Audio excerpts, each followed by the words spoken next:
It's like it needs that lawnmower-style combat and those floaty controls. It's like that's part of the experience. Lawnmower-style combat. I want to hear that as a pitch on a box art for something someday. Yeah, that'd be a bullet point.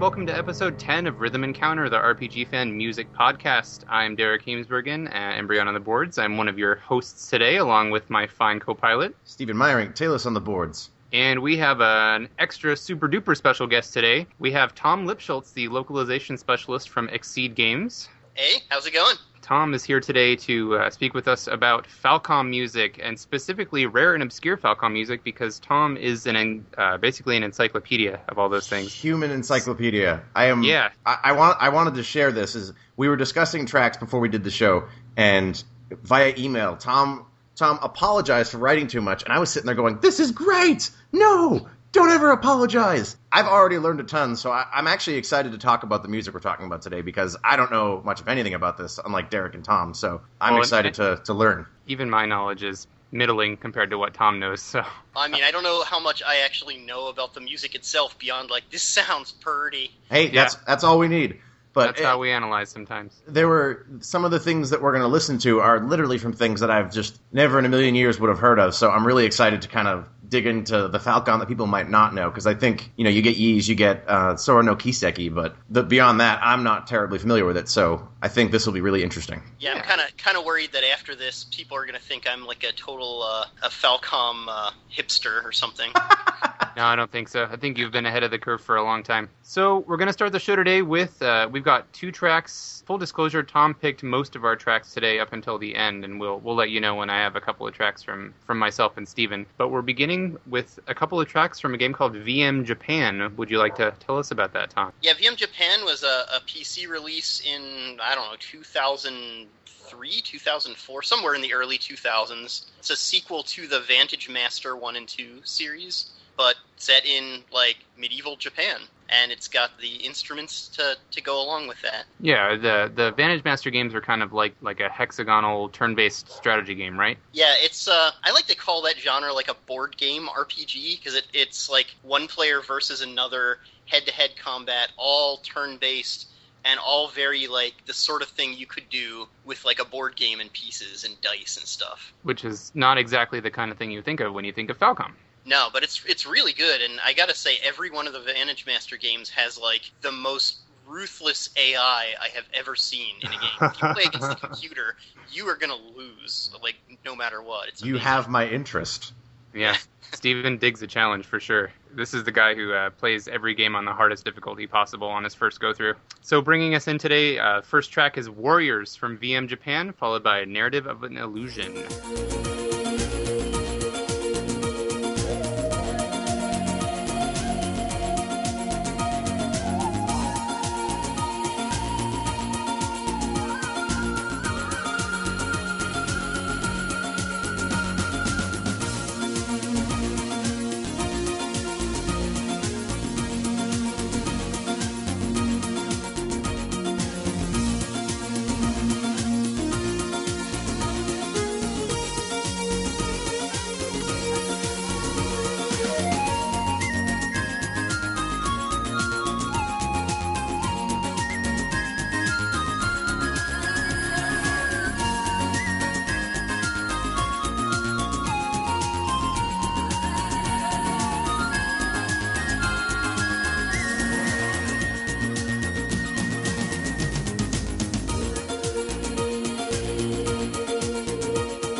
So I was telling Derek and Tom while we were listening that for the past, ever since Tom sent his picks over, I was like, okay, Warriors, VM Japan, let's take a look at this. And we've been playing Final Fantasy XIV, and every day, every morning, I'm like, Derek, Warriors is awesome. I know, you told me. No, did you listen, though? Yeah, I listened. It was really good. So I'm a huge fan of that first track. And again, we talked that they're like hex-based, turn-based RPGs. If you want to talk a little bit about that, maybe? So yeah, they're what I like to call board game RPGs, where pretty much you could duplicate the experience with like a board game and pieces and dice and stuff, but of course it's got the flashy animations and all that when you play the game itself, and the excellent music to go with it. And yeah, it's actually a really challenging, really fun game, but it's kind of notable if you play it one player. Like, the computer AI is ridiculous, like insanely good at playing the game, and will totally kick your ass every time. Kind of amazing. So when did those games originally come out? Well, VM Japan is, I guess, technically the third Vantage Master game. Mm-hmm. The first two came out in the late 90s, I think like 98 and 99. They're basically the same game, just Vantage Master 2 has different maps. And that's it. Otherwise, it's exactly the same. What's kind of interesting, though, is Vantage Master 2, Falcom themselves translated most of the game to English and released it online as a free download. So you can actually play Vantage Master 2 for free with a Falcom English translation. And it's kind of, very Englishy, which kind of adds to the charm a little bit, but it's totally playable. A lot of fun. Same basic gameplay as what you'll find in VM Japan. So I recommend checking it out if you get a chance. And these are all for PC? Yes. Well, actually, there was a remake of the first Vantage Master. Portable, yeah? Yeah, on PSP called Vantage Master Portable. Actually came about because Falcom held a poll online to see what Falcom properties fans wanted to see resurrected. And the top results were Sora no Kiseki, Brandish, Zwei, and Vantage Master. And so immediately after that poll was conducted, they released the next Sora no Kiseki game, Vantage Master Portable, Brandish Dark Revenant, and Zwei PSP and Zwei 2. They weren't messing around. They listened. Wow. Yeah.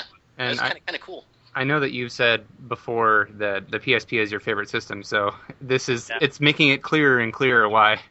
Yeah, oh man, and all of them are such amazing ports, too. Like, yeah, Vantage Master Portable, they really upgraded it. They did the same thing they do with all of their PSP remakes, where they literally arranged every track from the original soundtrack and created, like, an all-new version of the soundtrack with the ability to toggle back to the original if you'd prefer. Oh man, I love that. They do that all the time. They did the same thing with Brandish. They did the same thing with Zwei also. And they're all such fantastic remakes. Really, really great games. VM Japan has a really great sound to it, and a lot of people, back when the soundtrack first came out, were saying that they would rank it as Falcom's best soundtrack, which I don't know if I necessarily agree, but it's definitely up there. It's one of those, though, where I actually think the first disc is much stronger than the second. So you were saying that when we were recording, you were saying that the second disc tends to be a little bit more fillery, and it does overall, yeah. Though there are a couple standout tracks on the second disc, and a couple tracks that remind me of like Final Fantasy VI and Final Fantasy V. Also, like there's one that I swear sounds a lot like Cyan's theme from FF6, and another that sounds a little bit like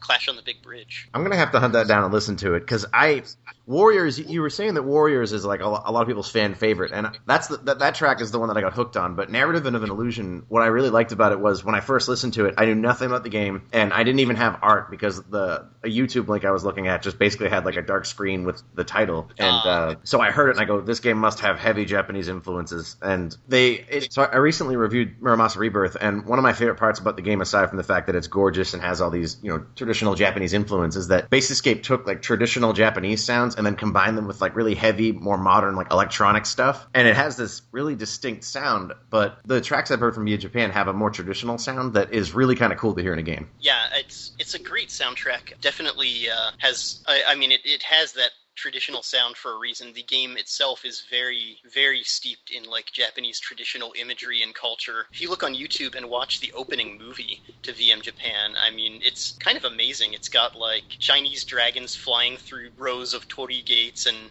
like a woman in a kimono doing like a traditional dance with fans and all kinds of like very traditional Japanese imagery going on, but it's all very beautifully done and 3D rendered too, which is something you don't see from a lot of Falcom openings. Unless it's the Ark of Nephishtim US opening.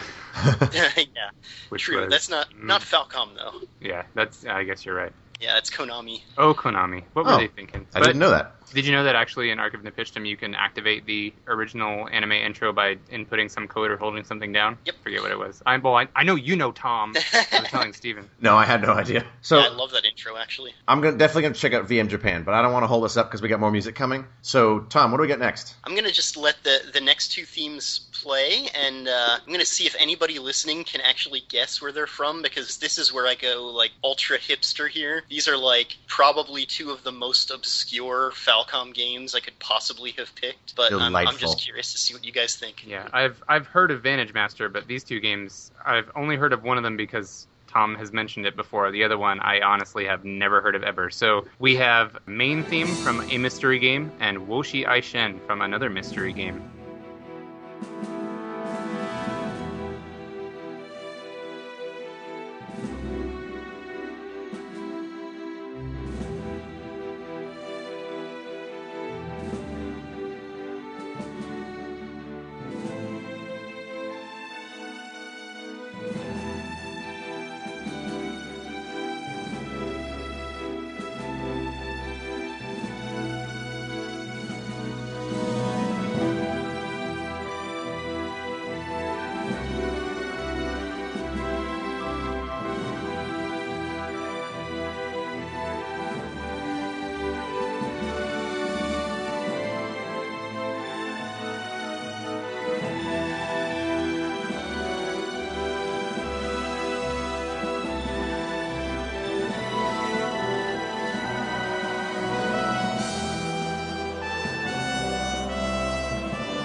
Mystery game number 1. That song, the main theme, was dramatic and exciting, and I liked it. And reminded me a lot of, well, since it's a main theme, it reminded me of some kind of, like a really epic JRPG intro. But it's not really that kind of game, is it, Tom? Kind of is, but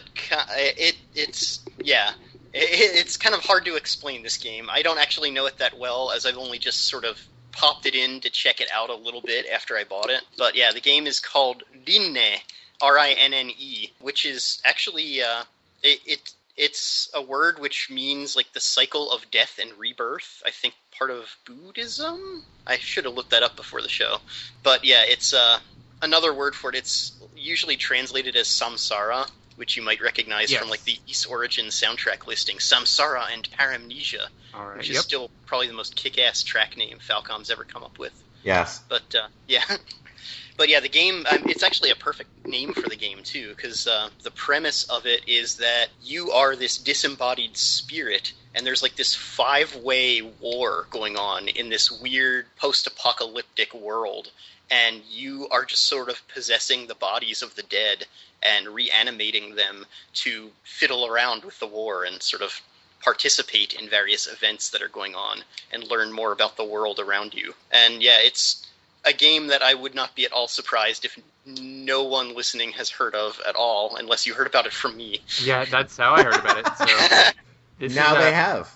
So it's a PC game, and it runs on something that looks kind of similar to the Infinity Engine. Screenshots of it reminded me a lot of Baldur's Gate, actually.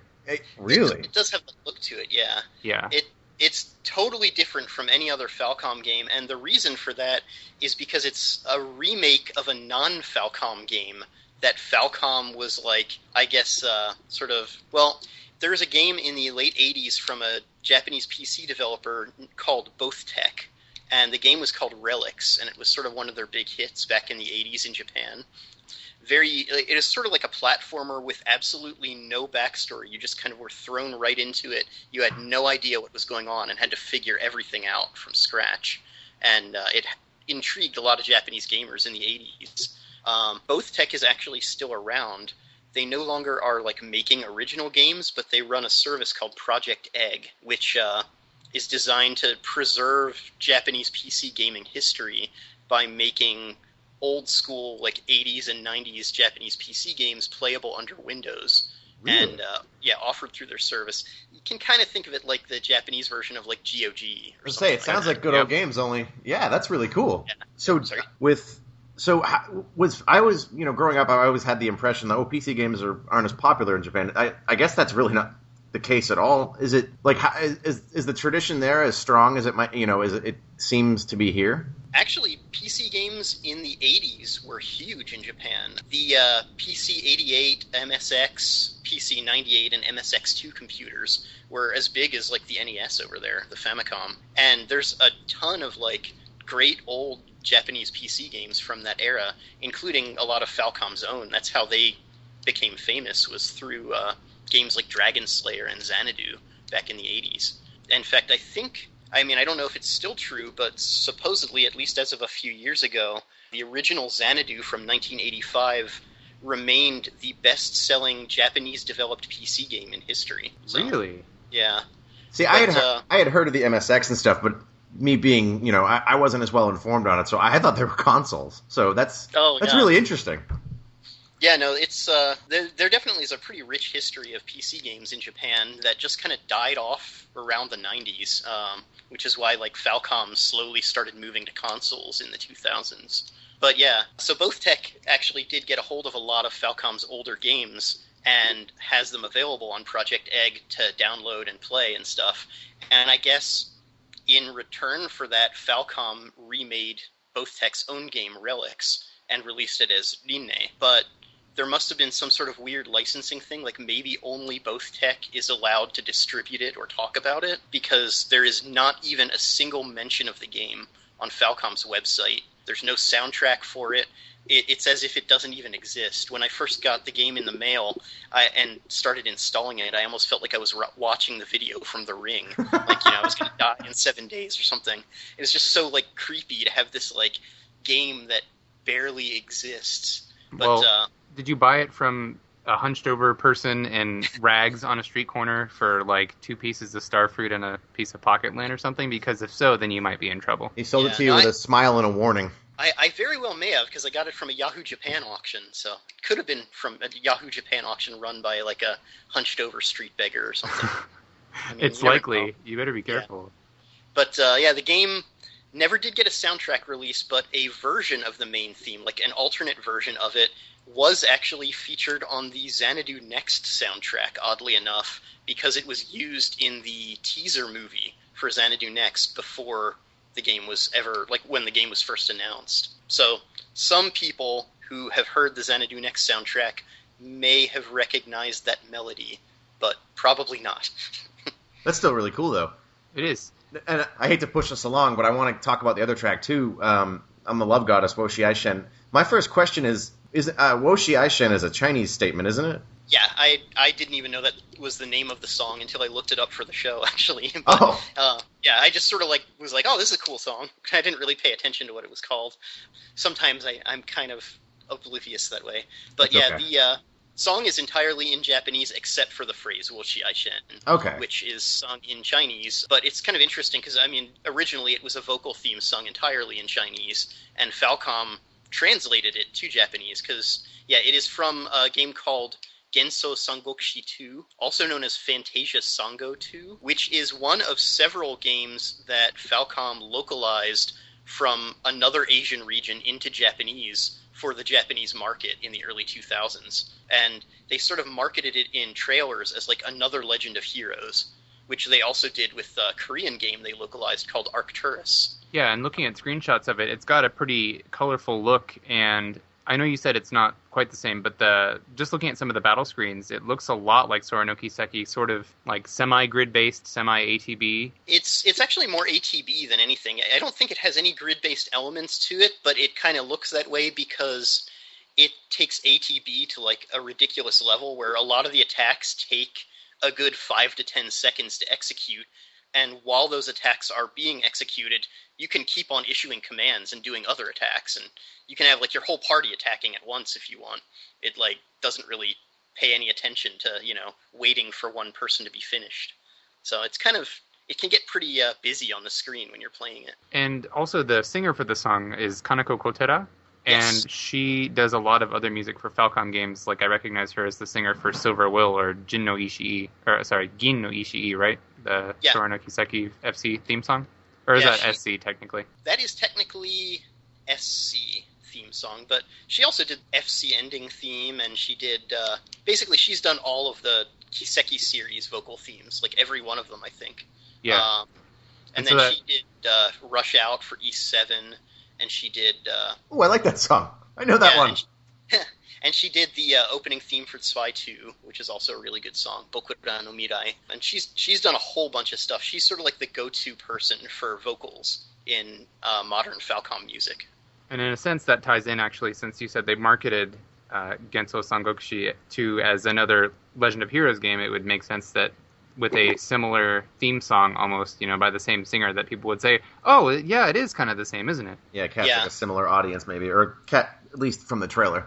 Yeah, I just wanted to include that track because I thought it was really unusual.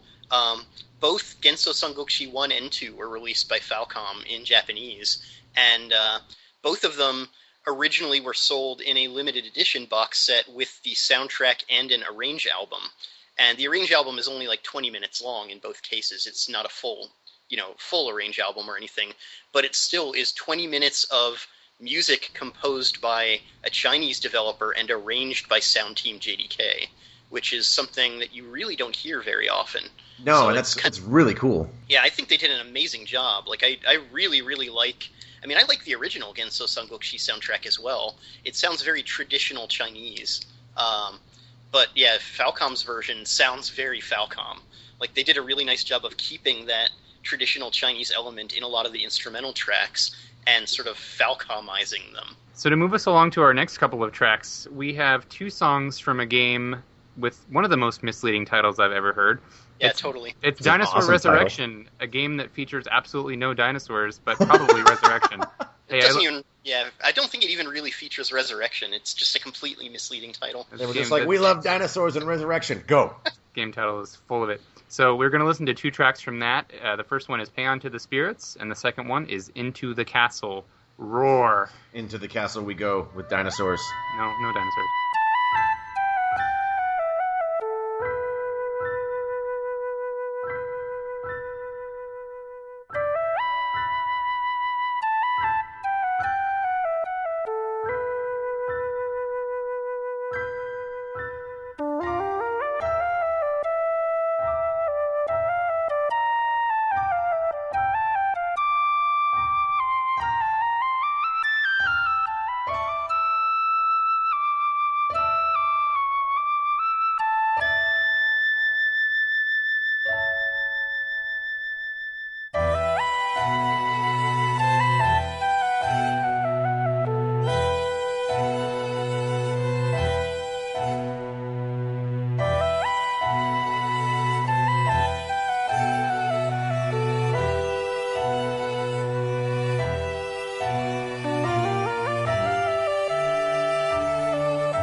tracks from the same game, but with a very different sound. Pan to the Spirits had a little bit more of a melancholy feel for sure, and the game itself is kind of a weird wizardry-esque sort of game. I don't really know anything about it, though, so Tom, you want to go ahead? Dinosaur Resurrection is actually a game that I've kind of championed for a while, because I picked it up on a whim because I was basically being a Falcom hipster. I'm like, here's a Falcom game I haven't heard of, let me try it. So I bought it and I installed it, and I got totally addicted to it for a while, but then my hard drive crashed and I lost my save data, so I never did actually finish it. I got so close, but I never actually finished it. But it is an awesome, awesome game. Probably my favorite first-person dungeon crawler of all time, to be honest. It's got kind of a postmodern surrealist horror theme to it. It's very strange that way. Like, it's deathly serious. There's not a single moment of, like, humor in the game. It's all like, you know, people are dying. We need to continue onward. And it has this weird, creepy vibe to it throughout. All these things happen that you just don't see coming. Like, there's one point where you're just going through a dungeon and you encounter this woman and she's like, oh, help me, please. And you get near her and then she, like, kisses you and you get this mark of a spider on you, and then she turns into a spider. And then she's like, if you try to defy us, you will turn into a spider and die. And then she blinds one of your characters and then leaves. And it's like, what the hell just happened? And all of that sounds horrifying. It all just comes out of nowhere, too. And there's like there's one town in the game, and if you talk to the mayor of the town at one point, mention to him, you're like, why are there no children in this town? It seems kind of weird. And then the mayor just laughs and he's like, children? We have no need for children here. This town exists solely for your sake. These people exist only to sell things to you and help you in your quest. There's no reason to have children. And it's just like, whoa, that is creepy. That is super creepy, yeah. Sounds like a really cool atmosphere, though. Like that, Derek's going to hate me for bringing this up, but that actually reminds me a lot of the atmosphere in Dark Souls being very, like, there's not a moment of humor in that game, and that's why I think it's overwhelming for a lot of people, because it's just, there's no light ever in that game. It's just intensity, darkness, horrible things happen, people betray you for no reason, and so that's the kind of the vibe I got from it. Yeah. I like Silent Hill. There's not the only funny thing in Silent Hill is when Heather says, I'm going to Silent Hill. And you're like, that's hilarious. You're like, no, don't do it. But no, it's definitely a great game. It plays very much like a standard wizardry game, although with a preset party of actual characters, not characters you create. And the battles are also like lightning fast, so it has kind of that going for it as well. Dinosaur Resurrection is a remake, correct, of the original Dinosaur? Yeah, and it's actually, that's one of the things that I love most about it is, like, the original came out in 1989, and the story, as far as I'm aware from what I've seen of videos, is completely untouched. Like, it's exactly the same story, exactly the same dialogue as before. And for 89, that was like, I can't even imagine playing a game this creepy and, like, getting under your skin. Like, the writing is exceptional in this game. Yeah, that's a game that came out at the same time as I'm Garland, I Will Knock You All Down. Yeah. So yeah, it's like amazing to me. It's like, damn, Falcom had some really, really good writers back in the 80s. Holy crap. That sounds really cool. See, this is what's terrible about doing this episode, though, is I'm going to want to go play all this stuff and then be mad that I only have time to play like one. Yeah, if I can actually say one more thing about Dinosaur Resurrection, though, one thing that I think is a really kind of neat about it that totally changes the dynamic from other wizardry-style games is combat. Like, the encounter rate, it's still random battles like wizardry-style games tend to be, but the encounter rate varies depending on how exposed you are. So if you're, like, in the middle of a room where you can move in all four directions, you're probably going to get into a battle on your very next step. But if you're hugging the wall, your encounter rate will go down. If you're walking through a corridor, it goes down further. And if you get to a dead-end room or something, it's practically non-existent. And it actually makes dead ends something that you kind of look for in the game, because you also have a resting system where you can take a turn to rest and recover a little bit of HP and MP, but you have the chance of getting into a random battle each time you do it. So if you find a dead end along the way, you can kind of like hole up in that dead end for a little bit and rest until you're fully recovered, and then continue on. Actually remarkably realistic and pretty cool. I've never heard of a system like that in a dungeon crawler before. Say, I'm a really big fan of dungeon crawlers, and that like the pace of the battles, like that sounds like it has a lot of unique wrinkles that again make you want to try it. I mean, if you played Almanage, you'll probably like that, right? Well, Almanage wasn't a bad game. It was just the localization was abhorrent. But to talk a little bit about the music there too, like there's in the second track in Into the Castle, Tom, you were saying that it's kind of like that game's version of the what was the tower called? Tower of the Shadow of Death. The tower from Ys 1. Yeah. The reason I mentioned that is because, like, I think it was just sort of Falcom's thing at the time, because, like, in Ys 1, the Tower of Darm is, like, half the game of Ys 1. And Arcadia Castle in Dinosaur Resurrection is kind of the same way, where the game opens in the town and the forest, and there's, like, a temple that you explore. But once you get inside Arcadia Castle, that's, like, over half the game. And Into the Castle is the first track that greets you when you first enter Arcadia Castle. So it always kind of seems like a parallel to Tower of the Shadow of Death for me. What I really liked about it is that it gave me, I was telling you, it gave me like a Phantasy Star vibe for some reason, just because of how heavy the bass was in it. It just gave me this, like, I mean, obviously it's Into the Castle, but it had like a here we go kind of like... Yeah, I totally agree. And I don't know if you can really even say that any track from Dinosaur Resurrection is a fan favorite, since, like, not many people have heard this music. But I would say of the people I know who have, Into the Castle tends to be one of their favorite tracks. Well, if it means anything, I liked it better of the two we heard. So for our next two tracks, we have something from one of Falcom's, I wouldn't necessarily say it's a long-running series, but it's a series that has gotten quite a few entries. It's from Brandish 4. And it is a track really without a name. Tom has it listed here as V2T0DA. Did you say? And that's actually just like from the game itself, right? Yeah, because there actually was never a soundtrack released for Brandish 4. There is a like Brandish VT MIDI collection album out there that has track names. So like if I were to listen to the Brandish VT MIDI collection and match this track to like the MIDI version of it, I would be able to give you a name, but unfortunately I don't have that accessible to me right now, so I can't really do that. So it's a song from Brandish 4, kind of a game that looks like a bit like Landstalker. It's an interesting sort of dungeon crawler game. And then we have a track from, is it Sorcerian? Is that how you pronounce it? Yeah, I guess so. Sorcerian. I don't think it matters. Yeah, Sorcerian Forever, one of the games in the Sorcerian series. This is Lake in the Depths of the Mine. So we're going to listen to both of those, and we'll be right back.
The Brandish 4 track, the first thing I noticed when I was listening to it, and as it went on and on, that really reminds me of like a Wild Arms 2 or 3 dungeon theme, like that really heavy backing bass, like, and then like the synth overlapping it. Oh man, it's just, I was like, this sounds so much like something I heard from Wild Arms, but it was a really cool track too. I loved like it.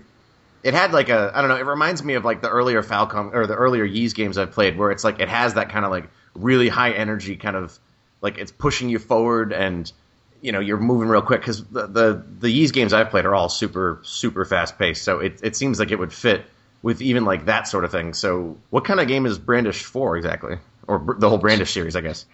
Totally not that kind of game, which is why it's kind of funny. Yeah, no, it's kind of funny that is what the soundtrack is like, because the other Brandish games typically have either for like boss battles, they've got the typical Falcom rock sound, or they just have really moody music usually, because they're honestly like a lot of what I told you for Dinosaur Resurrection also kind of applies to Brandish. It's very similar to that, where it's very creepy atmosphere. Generally, they're like dungeon crawlers that are not first person, but well, yeah, the Brandish series up until Brandish 4 was a dungeon crawler where you were always facing up. And if you turned left, the world would turn right, rather than you turning left. So it kind of played like a first-person dungeon crawler, but in third person. And confused a lot of people, because back in the day, they couldn't really animate everything turning, so they just kind of snapped everything into the new direction. If you weren't used to that, it was really confusing. When they remade it for PSP, they actually show the world turning, and it makes all the difference in the world. It's a really creepy dungeon crawler, though, really hard, too. The game pretty much actively tries to kill you. Like... It really, like, it reminds me of, like, a Demon's Souls, Dark Souls kind of thing, where it constantly has, like, traps in the floor where you can just fall into them and lose a ton of health, but you can buy iron balls to drop in front of you to check and see if there are traps. So you have to, like, always keep that in mind. There are booby traps everywhere where you'll step on a tile and, like, arrows will shoot at you or something, and you have to quickly dodge out of the way. And you have a sleep mechanic, like I was describing with Dinosaur, but Brandish is a real-time game. It doesn't have battle scenes. So basically what happens is if you decide to go to sleep and an enemy attacks you in your sleep, it's instant death. So you have to try to make sure there are like no enemies around and sleep. And if there are enemies around, you have to kind of like sleep and then wake up a moment later and check and see, and then be like, okay, I can go back to sleep. Wake up a moment later. It sounds horribly nerve-wracking. It sounds terribly oppressive, yeah. Didn't Brandish come out on SNES in North America? Yes, it did, and was not very well received because that whole world-turning thing really threw people off. Yeah. I remember renting it from a Hollywood video store, and the cover had this blonde sorceress. In the English version, her name is Alexis, and in Japanese, it's Della Delon. Yep. And I remember playing the game, and you're actually a warrior guy. And I was like, what? Did I get the wrong game? Like, what's going on here? Yeah, she's sort of your villain. Like, the story of Brandish is really light. Like, there's honestly very little dialogue. Like, the PSP version of Brandish is incredibly import-friendly, because a lot of the item names are in English, and there's almost no dialogue. So you can totally play the game without being able to read Japanese, probably more easily than most other Falcom titles. But the story is basically Della Delon is accusing you of killing her master, so she's trying to kill you, but accidentally opens a giant hole in the ground, and you both fall in, and now you're just trying to climb your way out. Womp womp. And along the way, you keep encountering one another and getting into like fights with one another. Kind of like if Oath and Felgana, if Chester kicked you into that pit and then tripped and fell down Jumped himself. in after you, yeah. Yeah, kind of. But yeah, actually, Not the really. PSP version adds Della Delon mode, where you actually get to play as Della, and you can see the story from her perspective. Oh, that's So- interesting. Does she Yeah. play differently from the main character? Yeah, she's more magic-based. Oh, cool. So, yeah, and wears a lot less clothing, because they really, really overdid it with Brandish in that sense. I'm actually looking at the box art for the PSP version, and Yeah, and if you look at some of the old art for Brandish, this actually came up on the XSEED forums recently, like, some of the old school art for the series, like, the character proportions are utterly bizarre. Like, they have, like, the weirdest hips you'll ever see. I don't know what they were doing exactly, but, like, if you look at some of the official art, though, it's among Falcom's most gorgeous, I think, along with Sorcerian, which I guess brings us back to the 2 tracks. Yeah, and speaking of Sorcerian, so we just heard Lake in the Depths of the Mine, and this is a game that, I know it's not the same, but to me it looks kind of like Magic Sword, although you control 4 characters at the same time, correct? Yeah, the idea, the Sorcerian series, Falcom totally needs to remake it at some point, because it would totally work in the modern day, like DLC expansion structure, because that's basically what they did back in the day. They released, like, all of these expanded scenarios where you could, like, get Pyramid Sorcerian and play, like, these Egyptian-themed stages, or get Sengoku Sorcerian and play these, like, traditional Japanese, like, samurai-era style stages. Oh, I see. They had expansion packs that gave you, like, additional spells and stuff, too. Very ahead of its time in that sense, especially for, like, late 80s, early 90s. You didn't really see that very often. But yeah, the game itself is really cool. It's basically a side-scrolling platformer where you control 4 characters at once, all of which you can actually create, or you can use, like, the default characters. And it has this thing where you have 1 button for attack, 1 button for magic, and if you hold down either button, every available party member who can attack will attack you, or every available party member who can use magic will use magic. And yeah, if you have like 4 mages in your party and you just hold down that button, they all have different spells. The screen just fills with particle effects. It's kind of ridiculous, but kind of awesome. Explosive walking death train kind of thing. That's 100% up my alley. What's really cool, though, and was one of the big disappointments for me when Sorcerian Online was created in Japan, is that your characters, you create them in a variety of, different races and stuff, and they each have, like, they each start around age, like, 15 to 25, somewhere in that vicinity, and then if you want to learn new spells or, like, expand your stats, you can train in town between missions, and training for different spells and stuff takes a certain number of years, and your characters actually age, and their sprites show them aging. Oh, wow. And as they reach a certain peak age, like, their stats will naturally start to go down with each remaining year because they're getting old, basically. And then eventually the character will actually die, and a new character will be created who is supposed to represent that character's, like, son or daughter, and will inherit some but not all of the stats and abilities from the parent. Oh, that sounds awesome. That's really cool, yeah. Yeah, and it's like that has so much potential for, like, a really great MMORPG system.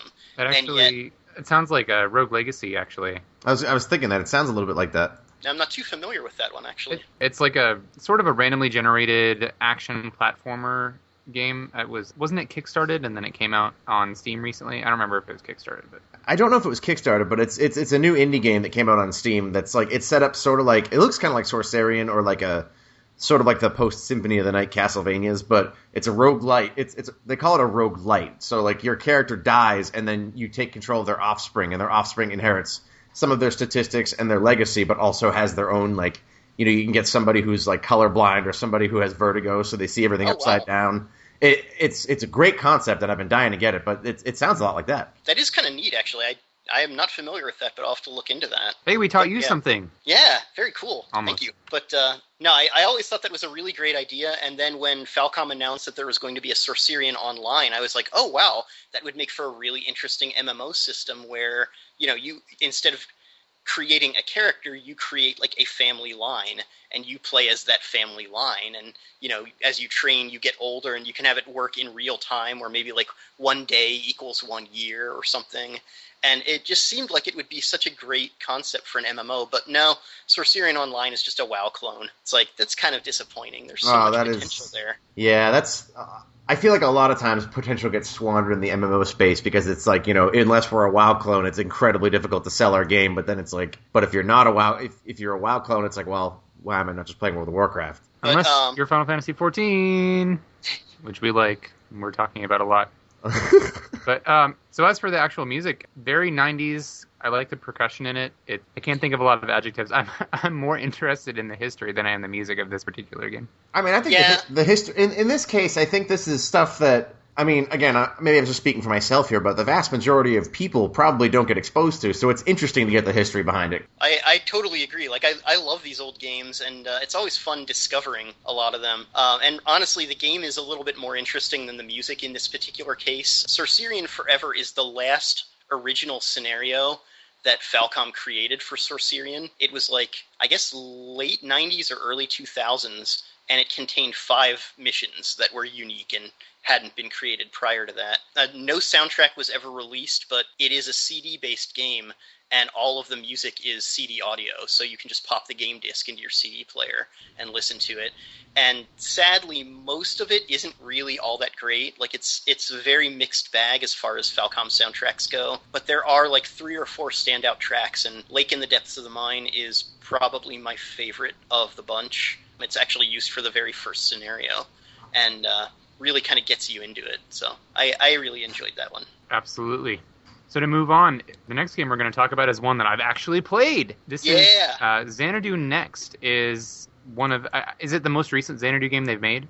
That is the most recent Xanadu game, yes. Okay, but it's still not super recent. It's a PC game, and it's sort of a dungeon crawler kind of game, and it's got a fairly heavy narrative, doesn't it? I mean, not super heavy, but more than you might expect for a dungeon crawler. I mean, I guess you can kind of play it as a dungeon crawler. It kind of reminds me more of like a slower Ys, kind of. So I see it more like a more traditional JRPG in that sense. And for a more traditional JRPG, the narrative is a little light, but still really intriguing. Like, it never gets in the way of the exploration, which I think is the primary goal of the game. Very interestingly, I'm actually looking at it, and apparently Xanadu Next was released on the N-Gage. And yeah. I would not have expected that, because I didn't think anything released on the N-Gage. I actually bought a used N-Gage to play Xanadu Next on it, and it was so not worth it. Really? It is not a very good port of Xanadu Next at all. Oh, dear. Yeah, it like, the N-Gage just can't handle the awesome, basically. So, yeah. It was kind of sad. I wound up posting a panel on Falcom Games at the Otakon Anime Convention one year, and I had gotten a bunch of prizes to give away to people, and I had at the very end, the last 2 prizes were both hidden inside boxes. One was like a really nice prize, and the other was the N-Gage with Xanadu Next. Oh, no. And yeah, people just picked which one they wanted, and the one guy got the N-Gage. He apparently really liked it, so that worked out well. Yeah, I mean, I think as a collector's piece, it's probably really cool to have. Yeah. So from Xanadu Next, we're going to listen to the opening, Harlech and Evildoer, the battle theme.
Xanadu next definitely goes through some pretty dramatic change. The first minute or so is very laid back, low key. Well, not laid back, but it's very quiet. And then at about a minute in, it gets this sort of vaguely Near Eastern influence in the instrumentation.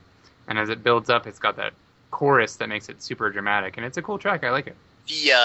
The melody that you hear repeated throughout that and throughout the soundtrack in general, actually, comes from the very first Xanadu game in 1985. It literally was the soundtrack to Xanadu, since, in 85, having one song was all you really needed. And they just kind of sped it up for battle scenes, but otherwise it was the exact same song. And it's kind of a nice throwback to the series history, that it's called La Valse pour Xanadu, which I'm probably mispronouncing horribly, since it's like French, and I don't know how to speak that at all. But it's like the waltz for Xanadu. Oh, interesting. Yeah, that song, I really dug the melody, which I guess, it's got origins, or rather, it's got origins in the older songs, so I think that's a lot of older games tend to have like more memorable melodies because that was, it was all you had. But that definitely stuck out to me. And it had I wrote in my notes, that it had a hollow sound, but I don't know if that really conveys how I feel about it appropriately. But it had a really distinct, I guess, vibe to it, and I really dug it. Yeah, and then after that we heard Harlech, and that's actually the town theme. I recognized that immediately from when I had played the game, and it starts with that guitar strum that makes you immediately think, is this game like Diablo?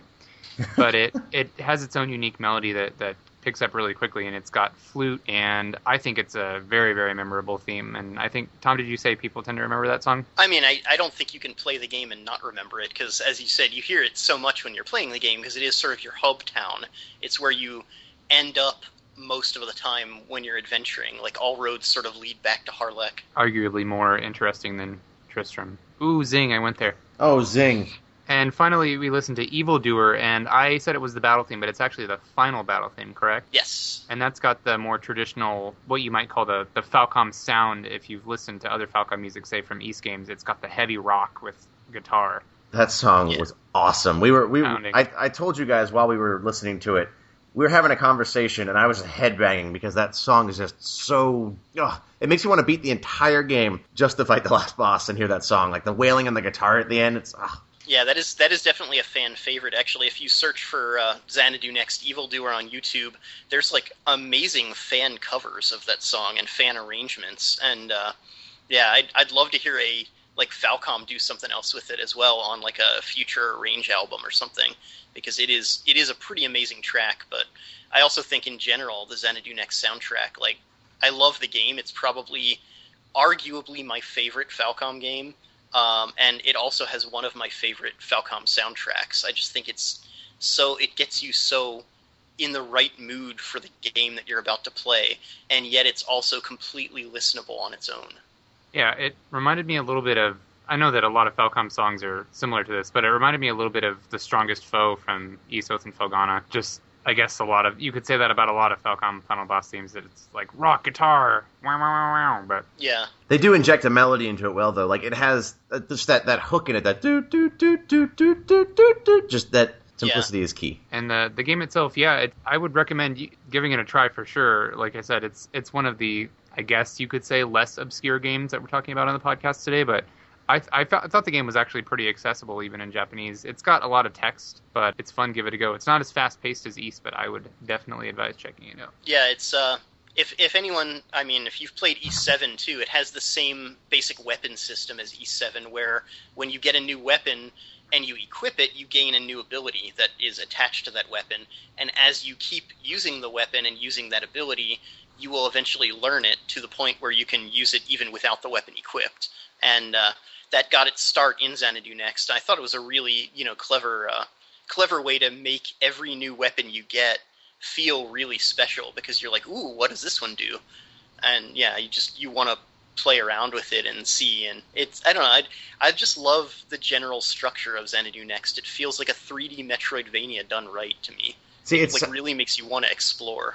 It sounds like something that would really hook me, because again, I really like the idea too that you get a weapon. It makes you want to hunt everything down, because everything, you never know what it's going to have on it for an ability. So it's like, it could be a total game changer. And that's, I made this comparison before, but it's kind of like Final Fantasy IX. That was a similar thing for me, where you want to get everything because everything could give you some crazy ability. The other the other recent thing, is totally going to sound like I'm hawking our wares here, but Oh, in by all actuality, means. yeah, in Go actuality, though, I genuinely thought when I first played Pandora's Tower on the Wii, in order to, check it out because we were about to start, working on it, my first thought was, man, this is a lot like Xanadu Next. Like, I actually think Pandora's Tower has that same sort of feel to it, even in as much as a lot of Xanadu Next's backstory is told through stone tablets and memorandums that you find lying around, which are written in an ancient language, and you have to take them back to your scholar friend, Shar, and have her translate them for you, which I think takes 20 minutes real time, after which point you can read them and learn about the backstory of the world and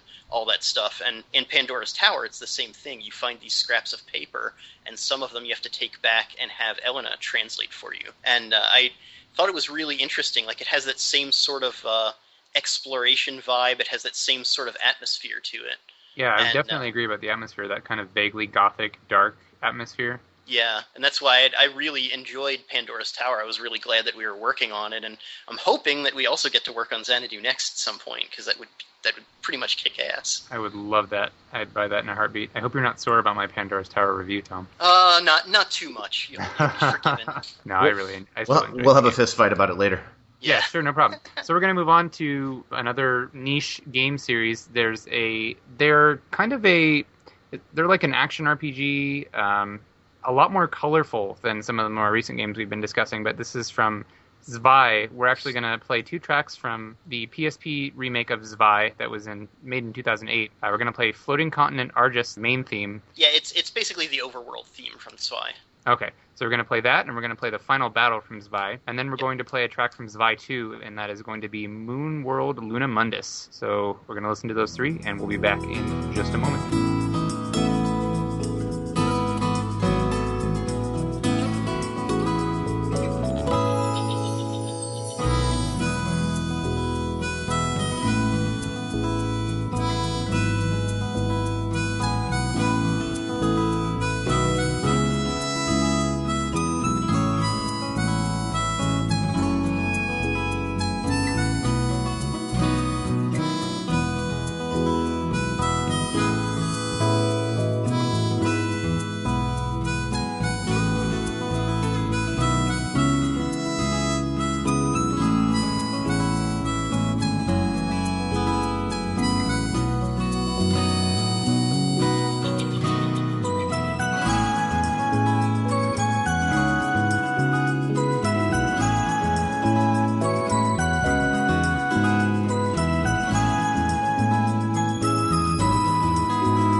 So maybe this is off base or something, but I was sitting there the whole time we were listening to Floating Continent Argus. I was trying to place what it reminded me of. It reminds me of the map theme from Suikoden 2. I don't know. I have this image in my mind when I hear it of like sprite-based 2D RPG. The camera pans out because you're walking. There's like layered clouds on top, and it sounds like a world map. It's just gorgeous, gorgeous map theme song. I love that. Very gentle, especially compared to the songs we just heard. Yeah, as I think I mentioned, it is the overworld theme from Zwei, and the overworld in Zwei looks a lot like Zeal from Chrono Trigger. It's floating continents. Both floating islands! Yeah, both Zwei games, in fact, are all about floating islands. I always had this theory that Zwei games have a lot in common with Gurumin, and I always had a theory that, Zwei took place on the floating continents, and then below them on the ground was Gurumin taking place. I don't know. It's probably just a dumb theory on my part, but I swear, they feel like they're part of the same series to me. No, I like that. And we're actually going to be playing a track from Gurumin shortly, but you mentioned that Gurumin is running off of what either is or seems like the Zwei 2 engine, right? Well, vice the other versa, way right? around, yeah. Oh, the other way Zwei around, 2, sorry. Yeah. Zwei 2 is, I believe, running off of the Gurumin engine. If not, it's really, really similar. And yeah, it's a super duper fun game. It's kind of interesting though, because I think the original Zwei, super fun game, but not one of Falcom's best. However, its soundtrack is freaking gorgeous. It is an amazing, amazing soundtrack overall, and they really did a nice job updating it for the PSP version as well. And then Zwei 2, I think the soundtrack is a little bit of a step down overall. It's still good, but it's nowhere near as good as the first Zwei. Not one of Falcom's best soundtracks by any means, but the game itself is amazing. It's everything you could want in a sequel and more. It's it is definitely one of Falcom's top games, in my opinion. Really, really fun. And both games are among Falcom's funniest as well, with lots of ridiculous situations and lots of puns, actually. Well, maybe if we get a Zwei 3... puns, you say? Yeah, lots of them. Even though Zwei 2 is kind of hilariously redundant. 2-2! Maybe if there's a Zwei 3, they can combine the good elements. Yeah, combine the good elements from each one and then make an awesome third one. And then be gracious enough to send it to you guys to translate for us. That would be awesome. I hope eventually we get to do the Zwei games as well, because they both exist on PC, and there's actually a ton of extras on the PC version of the original Zwei. You get a little Tamagotchi style mini game with a pet that you can have as a desktop app. You get a desktop clock and all these other little desktop apps included with the game. It's kind of weird. I love that kind of interesting. Stuff. Yeah. I bought Final Fantasy VIII on PC way back when just to use the Chocobo, the Pocket Station minigame. I remember that. I remember I was trying to convince my parents back then to import a Pocket Station for me, not knowing that it wouldn't work with the US Final Fantasy VIII, but I desperately wanted to play that Chocobo game. Were you my secret brother? Because I did the same thing. I also tried to convince my parents that if they bought me the PC version of Final Fantasy VII, I could bring Aeris back to life. And was that a persuasive argument for them? They're like, oh, well, in that case, we got to get it. They were like, man, that Aeris. I miss her around the house. Sorry. It's okay. No, I just, I was lying to myself, I guess. I don't know what the deal was. I was going to say, I just always think of PC version of Final Fantasy VII as the eyebrow edition. They added the expressive eyebrows to the characters, which is the weirdest addition I've ever heard of for any game. I don't know why. Everybody just looks surprised all the time. Yeah, it's just so weird. It's I wonder why they decided expressive eyebrows. What a strange thing. It's like how in the box for Final Fantasy X, one of the points is real-time facial expressions, and I have a friend who constantly makes fun of that for everything. He'll see a game and he'll be like, man, look at those real-time facial expressions. At least that makes more sense than just eyebrows. Everybody here needs to have very bushy eyebrows. But yeah, the Zwei games though are a lot of fun, and I think the big thing that they added to the typical sort of action RPG formula is the experience system, which I still think is absolutely brilliant, because it actively discourages grinding in a way that is just really like outside the box thinking. Basically, when you kill enemies in the Zwei games, you don't gain experience, they just drop food items.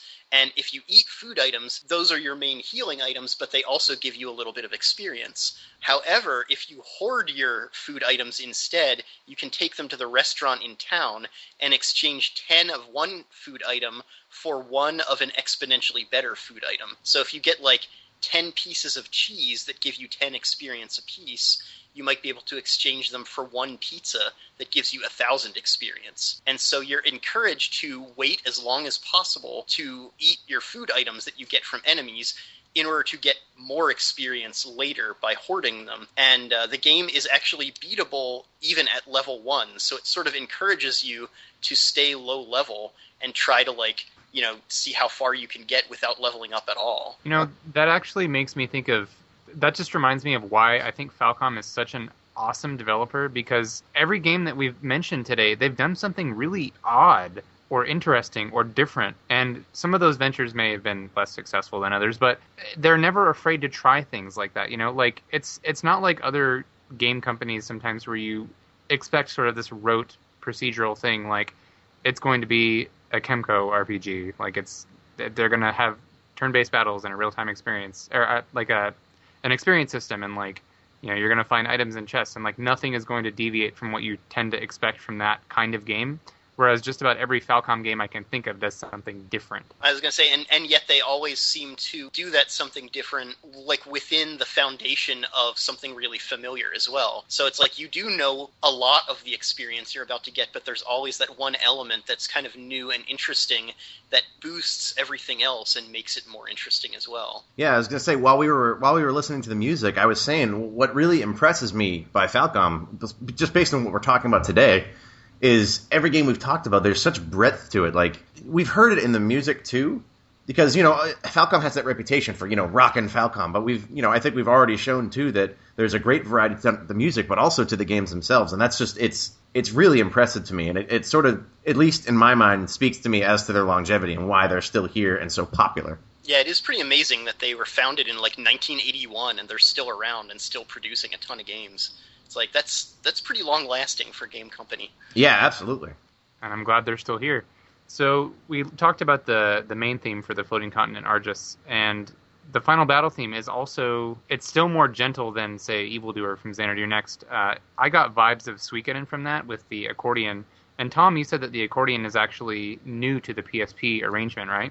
That's right. The original was more like, you also hear the bagpipes, the synth bagpipes in the PSP version, but the original, basically the real draw of it was the synth bagpipes. It didn't have the accordion on top of that. I think the accordion edition is a really good one, though. I have a friend who absolutely positively hates it. So, of course, I play it for her as much as I possibly can. Well, of course, yeah. It just came to me. The word I was looking for was Celtic to describe the sort of vibe from that.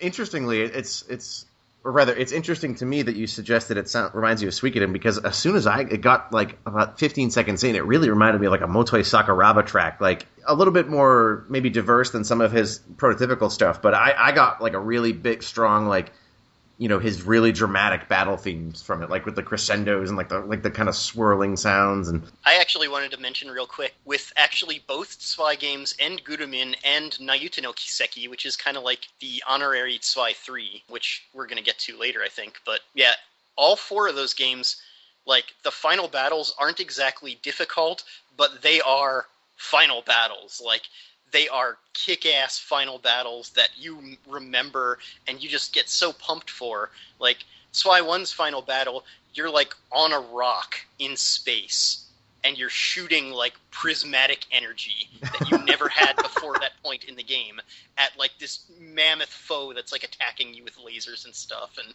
you know, you're like, orbiting the Earth in Zwei 2, and then, like, Gurumin, you've got, like, this crazy, like, deep cavern that you're in. And it's like every final boss in that series and all the things tangentially related to them are like the final bosses you want in an action RPG. They're like the kind of things where you're like, damn, that's cool. Yeah, this is the climax of the experience, and it sounds wonderful. I love that sort of thing. I can be bought by high drama. Whatever, man. That's just like my typical Friday night, flying in space, shooting lasers, whatever. Yep. And going back to Moonworld Luna Mundus, Thoughts on that one? As I said before, the Zwei 2 soundtrack isn't quite up to par with like the first games. Moonworld Lunamundus is one of the most memorable tracks from it. I guess not one of the most memorable, but one of the more unique and memorable.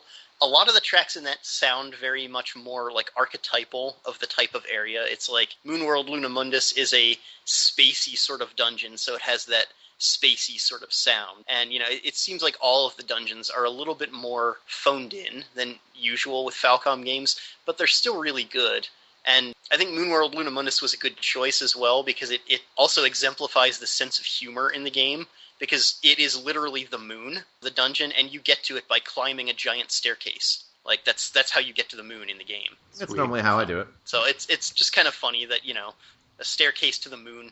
And that's one of the things I love with Zwei 2 in general, is it has the most ludicrous plot where if you actually step back and think about it, the stuff that's happening is so stupid, and yet it's explained and written so well that you're like, wow, that you know, you totally believe it. Like, your suspension of disbelief in that game is surprisingly high, because there's another scene where, like, there's a fortress surrounded by a tornado, and you decide, hey, let's take our biplanes and use magic to cut a hole through the tornado so we can get into that fortress.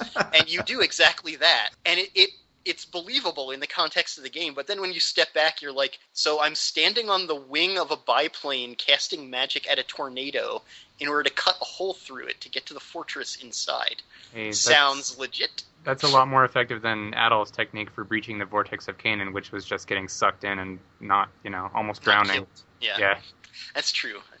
Moving on, we're going to listen to a couple of tracks from much older games. We're going to listen to a track called Go Fight from a game called Star Trader. This is one of Falcom's really early games, and it's actually not an RPG. We're cheating. Shh, don't tell our boss. It's an interesting track, and following that we're going to listen to Guru Guru Tonight from Guruman, and there's a lot of guru happening in that. Guru Guru is Japanese onomatopoeia for, like, twirling around, right? Correct. So. And there's fun lyrics in that song that I feel compelled to mention after we listen to it. So. Okay, and we're going to make you sing all the lyrics afterwards. You know that, right? Okay. It's okay. Afterwards, then I'll sing something from Rhapsody, a musical adventure, and it'll be fine. Yeah. Anyway, and following that, we're going to listen to In the Memory. It's from East 1, and this is the PSG version from the Falcom Special Box 89 Plus mix. And that last one comes with sort of a reason for it being on here, so I'll go into that as well. So there's a lot of adjectives happening in that arrangement. So we're going to hear those three, rubber band back, and share our thoughts.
guess we had a temporary 80s night there. Not that Gurumin is an 80s game, it's actually a recent PSP game, but all three of those songs had an incredibly 80s vibe. So we'll start with Go Fight. Even though it's not an RPG, like we said, it is still a song from an obscure Falcom game, and that was absolutely ridiculous, in a good way. The over-the-top vocals are very, like, hair metal. Yeah. Yeah. Now, you can't really mention obscure Falcom and not talk about Star Trader, because it's like, not only is it a Falcom game that most people haven't really heard of, it's also a shmup. So it's, like, totally really weird for Falcom. I have not played it. I do own it, but it was only ever released on, like, PC 88 and PC 98, so I can't really play it. I mean, I guess I could get an emulator, but then I'd also need, like, a floppy disk drive or something, so...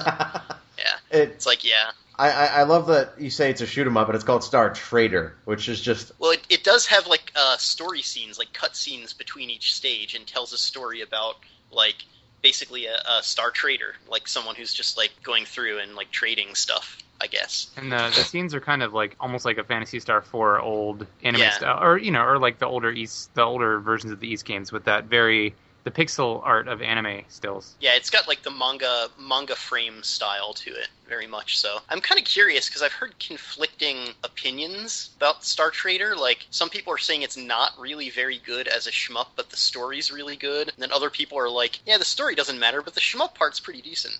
So it's like, I don't know what to believe. It could be both. You never know. Yeah. If you were to go yard sale and pick out an old computer, didn't you say you have an old one, but it doesn't have a disk drive or a floppy drive? Yeah, I would need to get like literally 5 1/4 inch floppy drive, like the actual floppy. Oh, those. Discs. Yeah, and it's kind of funny because I bought Star Trader with it came with a mouse pad originally, like a vinyl mouse pad, and this was a vinyl mouse pad produced in like the early '90s. So as soon as I opened up that box, the smell of that mouse pad was like overpowering. I tried to air it out for weeks outside. That smell just would not go away. It started to become like a joke. I would bring it into work and leave it on people's desks hidden. I'd be like, oh God, what is that smell? And yeah, eventually I gave that away as part of the booby prize pack at the Falcom panel I hosted along with the N-Gage. and now that person's house smells like a vinyl mouse pad forever. Yeah, it wasn't really that great of a mouse pad either, but it does kind of feel a little wrong to, I guess, break up the set and not have the mouse pad anymore. But I really didn't want the mouse pad anymore, so now I can play his N-Gage while slowly dying of asphyxiation or something. Oh my God. Dark. So then we listened to Guru Guru Tonight from Gurumin by great segue. by an artist, as Tom pointed out, with the completely ridiculous name of Icarus Watanabe. Yep, this dude is, he's actually sung live. Falcom's in-house JDK band actually does perform live fairly often, and a lot of times when they have male vocals, it'll be Icarus Watanabe who's doing the singing, and he is a weird dude. He almost always shows up wearing a red and black striped jumpsuit and a hat with aluminum foil ram horns attached to it, and he jumps around on stage and basically just acts very 80s. It's kind of funny. It sounds like an indispensable part of the stage show. I think so. I want to see it live one day. Say, is it available on YouTube? I'm sure I have to see it. Yeah, I don't know if he actually ever performed that song live, actually, but I know he's performed the E6 vocal tracks in some of Falcom's live shows. I'm Here For You and Mighty Obstacle, The Wind of Zenith. Yes, I like Mighty Obstacle. Yeah, if you search for those on YouTube, I'm sure you'll see footage of Icarus Watanabe performing them. It's worth seeing. He doesn't actually sing them as well as on the studio albums, though, unfortunately. I think Guru Guru Tonight is his best actual vocals. And I was mentioning before, the lyrics to Guru Guru Tonight are pretty hilarious because the chorus is in English. You can make it out if you listen to it again, and it's basically saying open heart Guru Guru, open head Guru Guru, open legs Guru Guru. And when I read that those are the lyrics, I was like, wow, I don't think that means what you think it means. It's they just want you to have a good time dancing. I guess so, but Dirty minds. Well, I mean, Guru Guru is spinning and drilling. And the game is about drills, so, you know. It's like Drill Dozer, but Japanese. Well, Yeah. more Japanese. Way more Japanese. Super fun game, though. It actually did originate as a PC game in Japan and was ported to the PSP and was actually Falcom's first PSP game that they released. Oh, really? Yeah, and considering that, they did a pretty damn good job for being their first attempt at making a PSP title. And yeah, it's a really super fun game. Mastiff brought it to the US. It's on PSN also, so it's easy to track down. Really fun game I would recommend. Mastiff did a great job with the English dub too, but I was telling these guys while we were listening that I actually think the Japanese voice actress for Perrin, I like her a little bit better because she's kind of like a proto-Daria almost. She's got that sort of monotone to her where I guess she's kind of not really goth because she's a little too cutesy to be goth, but at the same time, like, everything she says is like with this very resigned tone that really makes her seem like more of a badass somehow. Sort of like endearingly apathetic.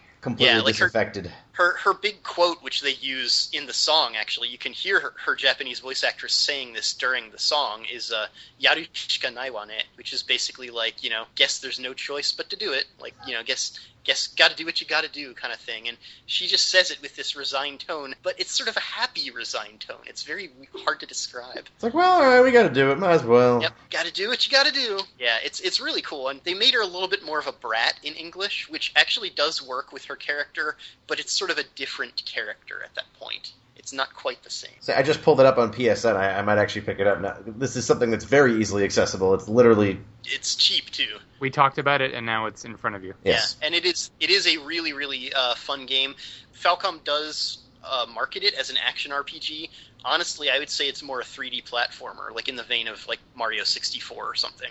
Oh. It really has that sort of style to it, and it's a really good 3D platformer. It has really clever level designs, story that seems incredibly simplistic and childish, but actually has a lot of depth and nuance to it. And there are like little nods at the end to, I guess, they're kind of setting it up for a sequel, which never happened, unfortunately. But it's a really fun game, very unique as far as Falcom games go. Definitely their cutest game of all time, and it's a lot of fun. Definitely would recommend it. Well, excellent. The last track we listened to, I just have a soft spot in my heart for old school music, just because because of the limitations of hardware, you have just total focus on melody, and that was really clear in this one for me. Because again, I'm not terribly familiar with all the different versions of Ys One, but you guys said there's a lot of them. There are approximately 1 million. No exaggeration.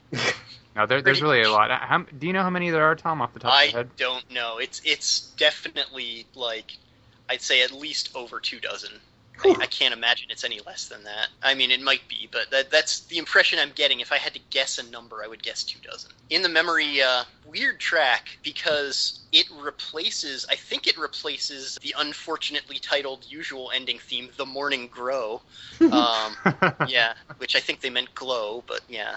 It's a whole other story when they changed that letter. Yeah. But yeah, I think it replaces that. It might replace the other, like the credits theme. I don't know which one of those two it replaces, but that track replaces one of the two Ys One ending themes in two obscure PC versions of the game and nowhere else. So it's kind of weird. Like, I don't know why it replaces those. I don't know where it came from, but it is this really obscure, like, but very pretty track from a couple, obscure versions of Ys One. I wonder why. Like, it makes me really curious why they would change it too. It just seems like sort of an. I mean, I say arbitrary, not knowing the context very well, but it seems like that. So it would be an interesting story to find out. But yeah. So you're probably wondering why it took us so long to get to Ys games. We did mention that this podcast is going to primarily be about rare and obscure Falcom music, and that is an obscure track from Ys. But there is also a specific reason why Tom asked us to play that song. Yep, and actually the next song we play too. I guess you guys probably will have seen the news already by the time this podcast goes live. Ys Memories of Celceta on the Vita is going to have a limited edition box set called the Silver Anniversary Edition, and it is going to include a compass,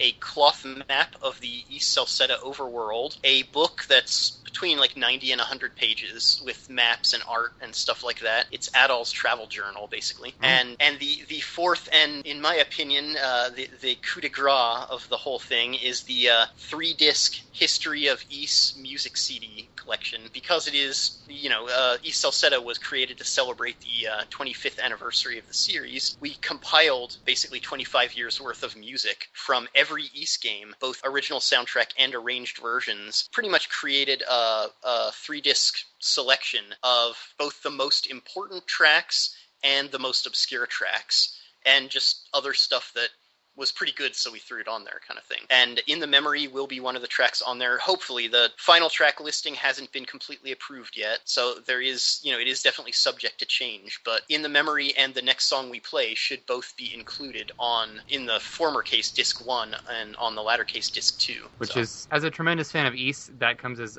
awesome news to me. I will probably buy that and the regular edition because I love East that much, because I want to support you guys, and because apparently I'm a brown noser, but whatever. So that's going to be amazing, and we definitely appreciate you sharing that news with us on the podcast today. I know that listeners, you'll already know about this, but yeah, so I'm definitely looking forward to that. And that brings us into our next block of tracks. We're coming up to the end of the podcast here today. This is our penultimate block. It's got Song of an Angel from East 4. It's from the Falcom Special Box 1997. And following that, we have Snowbound Sacred Mountain from Nayuta no Kiseki, which is, as we mentioned before, that sort of not actually related to Zwei game. That's supposed to be a sort of a tangential spin-off of the Kiseki series. And following that, we have Inevitable Struggle from Zero no Kiseki. I selected the original version of the track, not the arranged or the Zero no Kiseki evolution version, just because I like that one better. So here we go. Yay.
very first thing I noticed about that track is how playful it is. It's like it's fun to listen to. Like I really like the energy in "Song of an Angel." The vocals in that reminded me of it had the very typical like 80s Japanese style. I've actually never seen the anime Blue Seed, but for some reason, like I had a friend that gave me the soundtrack to it on cassette a long time ago, and I've been listening to it ever since. It's like a staple in my library. So it's got that super cheesy 80s vocal kind of feeling, and it was almost exactly what I thought of when I heard Song of an Angel, like maybe even Megumi Hayashibara almost. Yeah, well, the Midori Kawana, I'm not too familiar with her works, but I know that she was sort of like an anime heartthrob back in the day, and she did the ending theme for an obscure anime called D4 Princess. The ending theme, Doriru Derundun Kururundun, was the name of the song. Oh my. That is a tongue twister. Really cutesy song, as you might imagine from the name. But yeah, very, very good song that my friends and I were all into, because we did a lot of, like, you know, obscure anime at the time, because anime was big, and we were all about that. And so I was looking for other stuff by Midori Kawana and found Song of an Angel, and I had no idea it was Ys at the time. Like, that was just a total shocker to me later when I played Ys 4 for the first time and heard the Roman army theme, which that's what that is the Roman army theme from Ys 4. And I was like, wait, this sounds like that Lion King-esque song I heard way back when. And I like put two and two together and played it again, and I was like, wow, it is. It is that Lion King-esque song. That's awesome. So, and you said that song is actually going to be in the Silver Anniversary Edition as well, right? Well, tentatively, as long as Falcom approves it, yeah. It's a pretty obscure track from Ys 4. It was only ever released on the Falcom Special Box in 1997 Midori Kawana Sings Ys disc, which had a few other tracks from her as well. And yeah, it's easily the best track on that disc, and sort of a track that has a really special place in my heart, so I wanted to try to include it on the anniversary set as well, because it is pretty unique too, and one of the things I wanted to do with the anniversary set was have a wide range of styles, and I think that helps diversify it a little bit more. Yeah, it's kind of like the, I don't know why it's reminding me of Lunar, back when Lunar Silver Star Story Complete came out, and they had the music CD, and they included the original opening from the Sega CD version of Lunar, the Fighting Through the Darkness. Yeah, which is also a really great song. Yeah, it's just, I like that kind of like cheesy fun. It's the kind of thing that you listen to and you're like, oh, this is so cool because it links with my game. And, you know, when Ys 4 originally came out, this technology wasn't advanced enough to have games that, we had like Sega CD, but the songs were still largely synthesized or MIDI or whatever. So it was neat to have things like that. Like back in the day of Lunar, you'd have a full vocal song. Actually, kind of like in last episode, we were talking about Girl in the Tower. It's fun to have quote-unquote real music that goes along with your game. So, a similar kind of vibe from Song of an Angel. Yeah, that's actually kind of interesting you mentioned that, because Ys 4 was actually released on CD, but that was not one of the CD audio tracks. That was played through the PC Engine or the TurboGrafx 16 like chiptune, the original version of that. I don't think there ever has been like a full band version of it before this one. I could be wrong on that, but yeah, I thought it was an interesting choice to take that particular track, too, which is supposed to be a military anthem, and turn it into that. Like, it's such an odd juxtaposition of things. It's like they set out to change it, or not to change it, but to do something interesting with it. But I think it definitely worked, and as sort of an aside, you know, kind of an extra piece of trivia, the Roman army theme was also reused in Ys 6, The Ark of Nepishtim, so that melody might sound familiar to fans of Ys 6 as well. Yes. There's a segment in Nepishtim where the Roman army attacks and you have to go rescue somebody from one of their ships, right? Yep.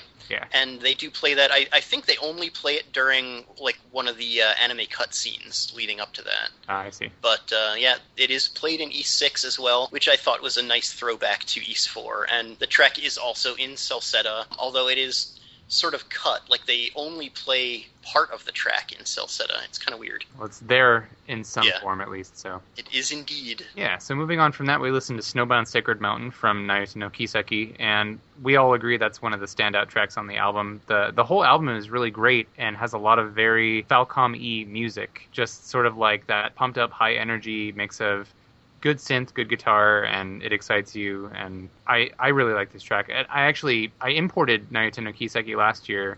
I got it for my birthday. I told my friends, I was like, I want Nayuta no Kiseki. They helped me get it, which was awesome. And one of the songs I remember actually hearing Tom talk about this game back then, and he was like, oh yeah, I'm going to import it, or he had imported it, and he was like, here's one of my favorite songs, it's Snowbound Sacred Mountain. So we're actually playing that here today. Go figure.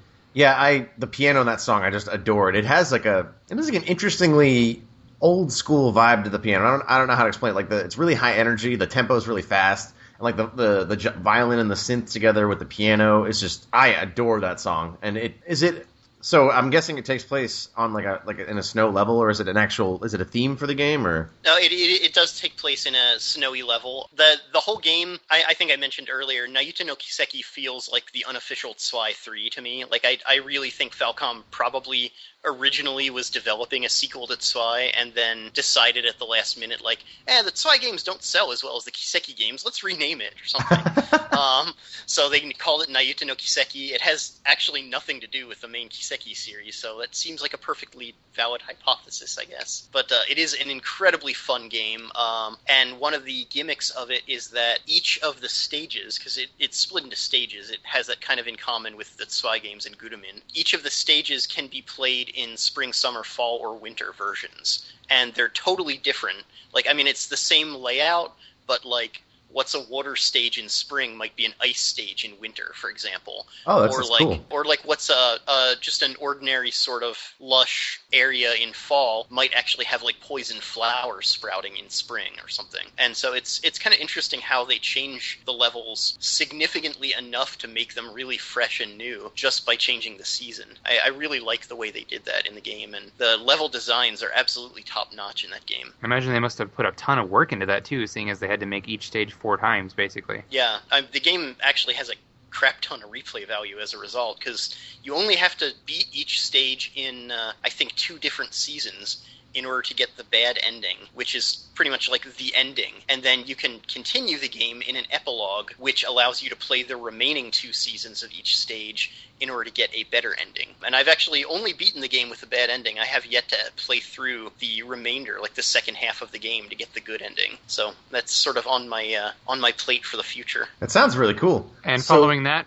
the last track that we played was Inevitable Struggle from Zero no Kiseki. Like I said, that was the original version from the, I guess, would it be PC and PSP, or was that made PSP? That was a PSP exclusive. It was not ported to PC until a Chinese company actually ported it to PC for China, and Falcom has since localized the Chinese PC version to Japanese and released it on PC in Japan. They're still doing that, see? Kind of, but it's their own game, so yeah, I don't know if that counts. I don't know. But so that's the it's one of the boss themes. I don't know if is it the final boss theme? Do you know? I don't know, actually. I know it's a boss theme. Whether it's the final boss theme or not, we'll never know unless we play the game. But I like that version actually better than one of the several arrangements that have come out since then, because it's got really catchy synth melody that reminds me a lot of like Mega Man X. It feels very like SNES to me. But it's high energy. It pumps me up, and I love all of the boss music pretty much in the Kiseki series. I think it's really strong. Tom may disagree with me a little bit there, but it's good stuff. I actually do like the boss themes typically, and the battle themes in general from the Kiseki series, but it's sort of like my dirty little secret as a Falcom fan is, in general, I don't really think the Kiseki games have the greatest music. Like, I think they're still good, but I think they're overshadowed by most of Falcom's other series. Like, I think East sort of kicks it to the curb completely. And as a result, like, I've never really gotten into the Kiseki music. I don't find myself listening to it as often as I do East or Xanadu Next or even like Dinosaur Resurrection. I generally find those being sort of soundtracks I listen to like every once in a while, like on a rainy day kind of thing instead. So I'm not as familiar with the Kiseki music, but I do know Inevitable Struggle is definitely a standout track from Zero no Kiseki. Yeah, and in general, boss themes from the series usually are, and generally tend to be my favorites from those games. Yeah, because they often they use recurring motifs. Like, you'll hear a tune somewhere in the game, and then it'll lead up to some really dramatic confrontation. It's like mixing together several characters' themes or whatever the situation may be to really enhance the impact of that track. So, and for just in case, since we've given lessons on everything else so far, Zero no Kiseki is the fourth game in the Kiseki series, technically, after Sora no Kiseki or Trails in the Sky, and then second chapter Sora no Kiseki the third, and then Zero no Kiseki and Ao no Kiseki come after those, but they don't. They have elements that carry over. Is that correct? But they're not like. They are basically sequels. Like I mean, I actually have not played Zero no Kiseki and Ao no Kiseki just yet, so I can't say for sure. But I've talked to plenty of people who do, or who have rather, and as I understand it, they do have references that you're going to miss, and that are very important references to the Sora no Kiseki trilogy. So generally, you should play the Sora no Kiseki games before playing Zero no Kiseki and Ao no Kiseki. And strangely enough, I've heard that Ao no Kiseki in particular has a lot of references to Sora the Third, which is the game that people don't usually seem to talk about as much. But apparently it is a very important game in connecting the Sora no Kiseki trilogy with the later titles. And so. I hope I get to play those games someday. Someday. Yeah. I hope we get to finish those games someday. I am not going to harangue you about it because everybody does all the time. So that brings us to our final 2 tracks for the day. They are both my selections. I'm beating Tom's hand away from the cookie jar of delicious music. I've selected a track from Ys vs. Sora no Kiseki Alternative Saga, which is a sort of like a crossover fighting game. It's almost in the vein of like, I guess it would be like Dissidia in the Ys and SNK universe. This is the opening theme. It's called Daybreak. And by the way, the game is awesome and really import friendly, although it does spoil a lot of Sora no Kiseki's second chapter, if you have any knowledge of Japanese. And rather, just like the appearance of a couple characters are kind of spoilery. And I didn't know that before I got the game. But anyway, so great game, great opening song, Daybreak. And after that, final track for the day is The Dawn of Ys. It's from Ys Zanmai, which is an album that we recently reviewed on the site. Pat Gann reviewed it. And this is it's a track that's actually from Ys Celceta to close us out and bring us full circle. So let's Ys it up with our final 2 tracks. Woo! Woo!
So we had a really interesting conversation about Ys no Sora no Kiseki Alternative Saga, like the fighting game, and I really like the intro song on this. The violin in that we said Falcom and violin have had a great relationship in recent years, and I couldn't agree more. That's, for me, it's the standout part of Daybreak. I just love that. Yeah, no, that soundtrack, actually, I really wish Falcom would sell the soundtrack on its own. Right now, you can only get the soundtrack to that game alongside the game itself as part of like an LE set that they released. And it's a 2-disc set. I mean, the game uses like 100+ tracks from other Falcom games, so it's obviously not the full soundtrack, but the soundtrack includes all of the original music composed for the game, as well as a selection of their other stuff that's used in there, and just some like random crap they tossed on for the hell of it that's also really awesome. Like stuff from Sorcerian Online, stuff from Zwei Online, and stuff like unused tracks from VM Japan, stuff like that. That is really cool. It's a really, really good album. It's like an excellent 2-disc set that is just, it flows incredibly well, really well put together. Also comes in like a full-size DVD case with like this huge booklet of liner notes, full color, which usually you don't get with Falcom CDs, so it's like a fantastic Falcom album. It's just a shame it's not available as a standalone, because I would totally recommend people pick it up. But it's worth it even with the game. I mean, the game is pretty damn good, too. It is. And something interesting about the game is that there's a shop, basically, where you can buy things like new stages, and there's a ton of music. And like Tom said, there's so much that they couldn't even fit it on the soundtrack. But yeah, there's just a ton of music that you can buy in the game, you know, with like in-game currency to play in stages. And there's a lot of other cool cameos from old Falcom titles. Like you can summon in little assist cut-ins, almost like when you see a special attack in E7 or Celceta. Did 7 have cut-ins? I don't remember. It did have little cut-ins, but they were just, you know, the character that you were controlling cut-in sort of thing. So it has that kind of thing where it brings you a cool little special attack cut-in. And they have characters from non-Ys and Sora no Kiseki games, just old Falcom stuff. Yeah, and I was mentioning while we were listening to it too, the game's story, which is, you know, it's a fighting game story, so you don't want to expect too much of it, but characters from E7 and from the Trails series were basically sucked into the world of Xanadu Next. So all of the locations in the game are actually taken from Xanadu Next, and all of the BGM that plays during story scenes is also taken from the Xanadu Next soundtrack. So it's kind of another odd little tie-in with Falcom history that I thought was an unusual but pretty cool choice. It sounds like it's just Falcom Smash Brothers. That sounds really cool. Like, I haven't even played most of the games, and I want to try it just to see like all that stuff together. Yeah, I would recommend it. I mean, I have it, so I'll play it with you. Oh, does it work online? It's a lot of fun. Yeah, you can do online. Oh, can you? It's like infrastructure, though, so it's like, I guess you can do online, but you have to like do it like bounce over. I don't know how the infrastructure thing works on PSP. But yeah, you might be able to do ad hoc party or something. So. Yeah, it's obtuse. I'm sure we could figure it out. That sounds cool. Yeah, it's definitely pretty fun. My only gripe with it is that you have too many moves that your characters can perform, and there just aren't enough buttons on the PSP to handle them all. So you're constantly like fighting the controls because there's just too much crap you can do. It's kind of bizarre. Yeah. I'd love to see an HD version on PS3 or something. Not that will ever happen. That would be pretty cool, though. But yeah, I still want to see a Dissidia on PS3. Oh man, me too. Just imagine. All our crossover dreams. Yeah. So the final song we listened to, other than Tom's secret guest track that's coming up to close us out today, was from Ys Zanmai. It was The Dawn of Ys, and that is another awesome song with a great violin melody. I really love it when the violin kicks up in that, and I don't know what else to say. It pumps me up, just like everything else I've described today. I'm ready for dinner. In my notes, I wrote, "Holy crap!" all caps, rocking guitar, because this is the guitar that people know Falcom for. Like, when I think Falcom, this is what I hear, and I was like, I like the whole idea behind this on my albums anyway. But Falcom and I should be best friends, because with how much I love like the music of games, like they do so much with their music, and this is the signature I imagine when I think of Falcom, and I think they did a great job with this track. I'm not terribly familiar with the Celceta soundtrack yet. I've heard it. But I haven't played the game yet, but I will be. And but I really liked. I vaguely recall this track, and I think they did a great job arranging it. Yeah, I'm very, very positive on it. The Dawn of Ys is actually featured in the original Ys 4 as well. In fact, one of the versions of the original Ys 4 was Ys 4, The Dawn of Ys. So that was the opening theme to that version. I actually like the Ys 4, The Dawn of Ys opening theme version a little bit better because it's kind of weird. It's totally not standard for Falcom, but they kind of turned it into like a jazz track, heavy on saxophone instead of guitar, and it works really well with Dawn of Ys, I think. But the rock track definitely is very indicative of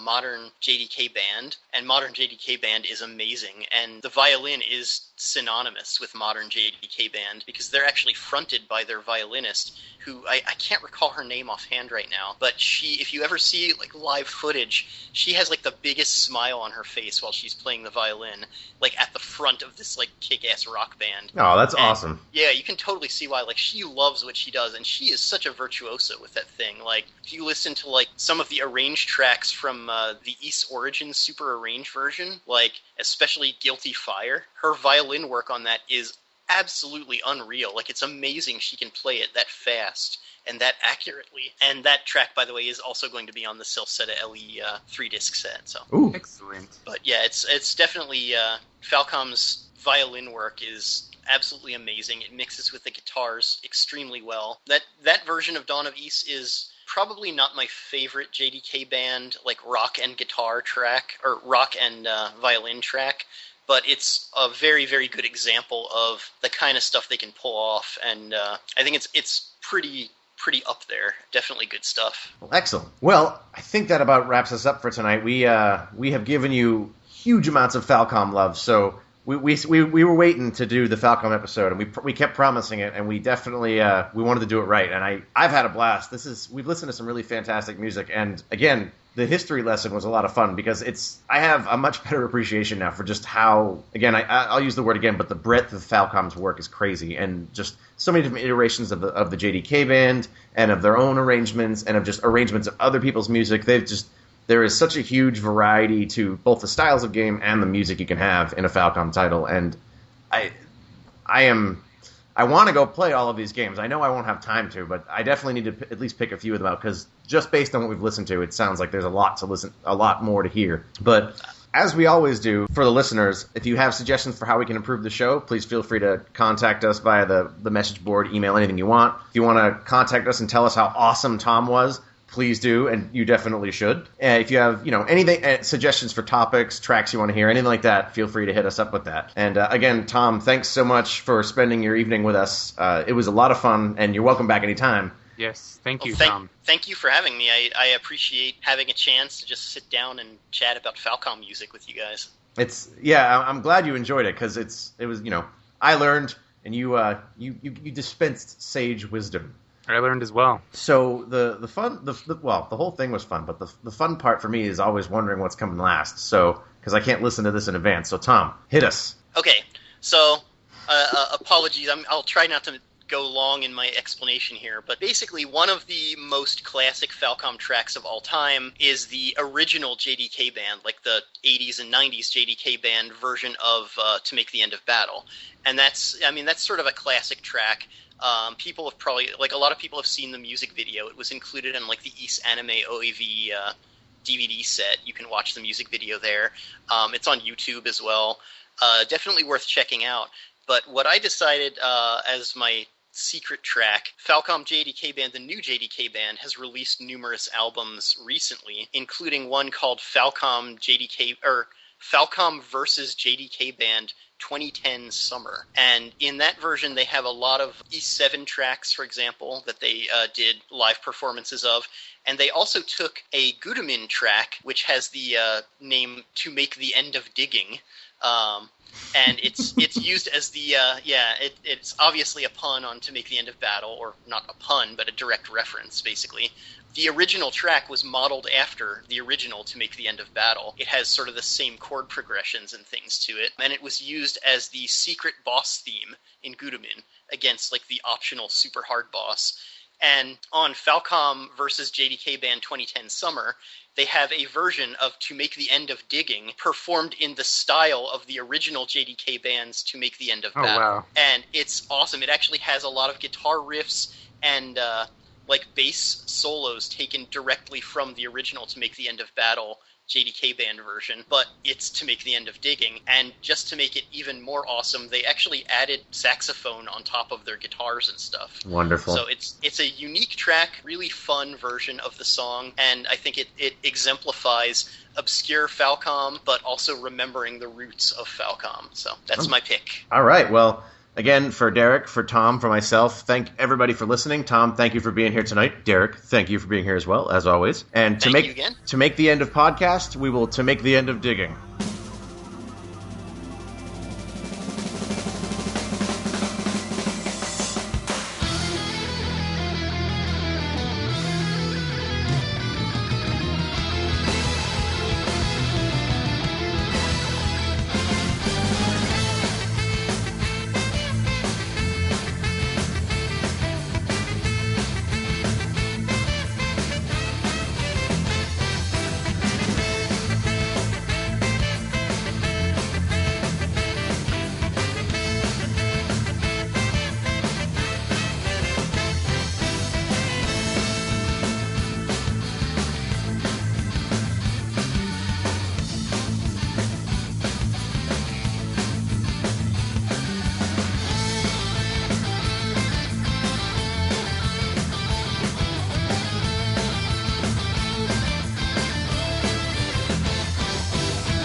Honk!